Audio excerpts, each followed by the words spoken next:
This is my shop.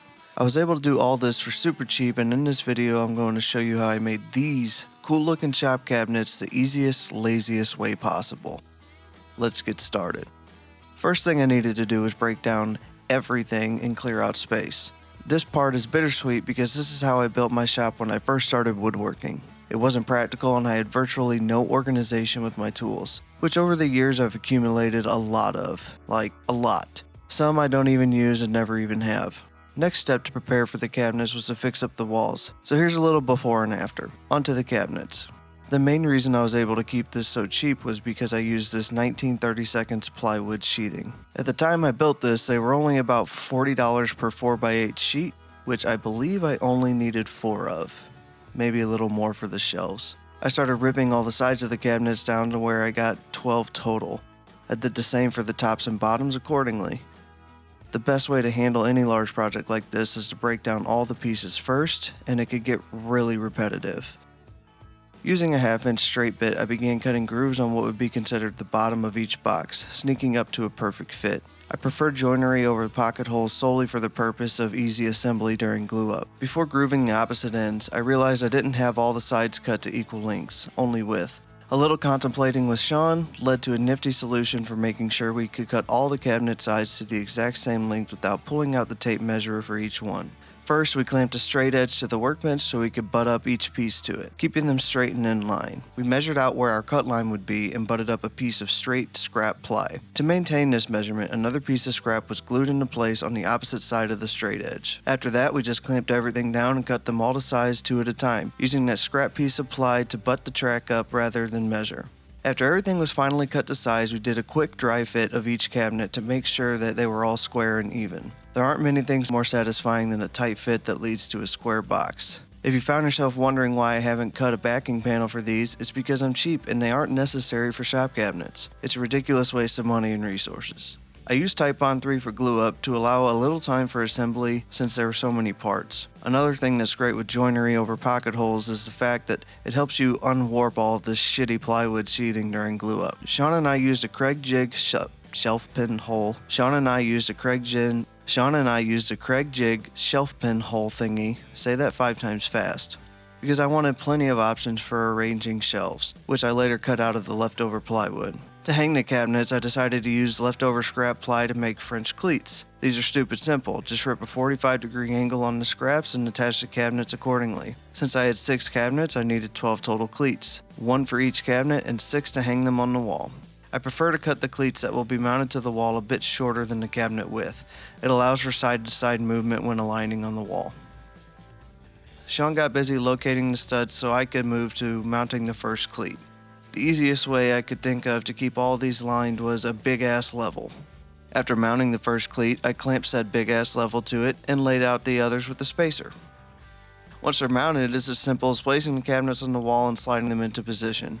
And just like everything built to be sturdy, always test with your own body weight with complete disregard for the hard work you just put in and even further disregard for your own safety. Just because they're up doesn't mean they're done. We needed to beautify them with some 3/4-inch birch ply face frames and doors. This is the absolute laziest way to do face frames and I feel no shame. I just started ripping 4 2-inch wide strips to run along the tops and bottoms of all the cabinets. I applied glue to the back of each and pin nailed them to hold them in place while the glue dried. If you do it this way, have a level handy to make sure everything is accurate. I measured the distance between the top and bottom frames, then cross-cut more strips to fit along the vertical portions. I made sure to sneak up on the perfect fit to help eliminate the need for too much gap filler. After filling all the gaps, which I shamelessly used drywall spackle, I tried flushing up the side with the flush cut saw. This took way too long, so I put one of my cheap flush cut bits in the trim router and just hacked away. It was super messy. A quick sand to 180 grit and I just started painting everything flat black with a sponge roller. I went with the flat black because it matches my shop and more importantly hides mistakes better than any satin or semi-gloss could. While they were drying, I moved on to the bottom cabinets. These were done the exact same way as the top, so I'm not going to go over that whole process again. Once they were built, I cut a piece of 3/4-inch MDF to span across the top as a workbench. More on this later. Now that all the paint was dry, I needed to add some doors. I cut 6 equal-sized rectangles out of 3/4 inch birch ply and paid attention to the grain so I could try and keep it consistent across the front. Since these are shop cabinets and they needed to be cheap, I used these hinges I found on Amazon. They also flippy-flappy really well. Big ass level for the win again to make aligning the doors super easy. I just laid them on top of the level and used a spacer block to keep everything even while I was screwing them into place. After the cabinet doors were hung, I needed to work on the drawers. I also did this the absolute laziest way possible. I cut them to size and glued and pin nailed them as a butt joint. I've done it 100 times before and it holds up perfectly well for shop drawers. I bought some 1/4 inch maple ply for the bottoms because it's fancy. I traced one of the drawers onto the 1/4 inch ply and cut it out slightly outside the line.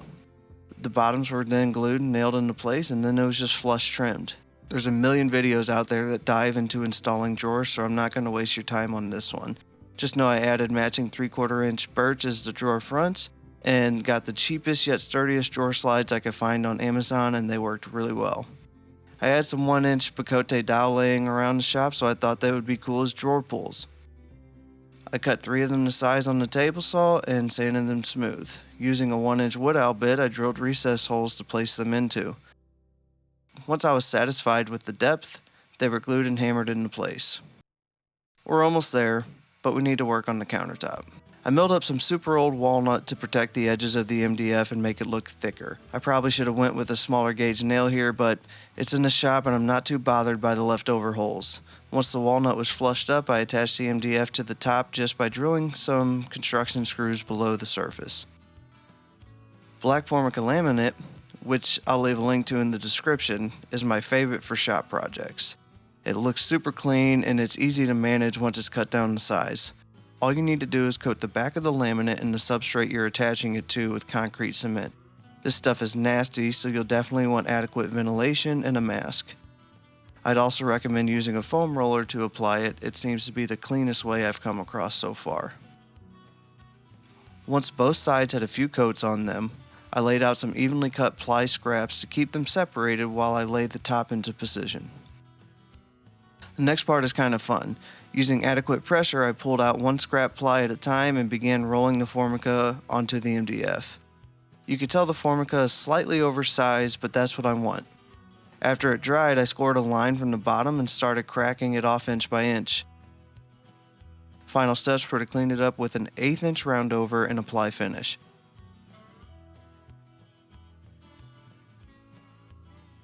A little before and after and you'll notice a CNC. Let me know if you'd like to see a full CNC table build once I complete it. Now I know this may not be everyone's cup of shop, but it's my shop and I'm much happier being out here working on stuff and things. It's definitely not complete, but at least these cabinets are, and that means I'll have quite a bit more content to drop for you guys and gals, so make sure you like and subscribe.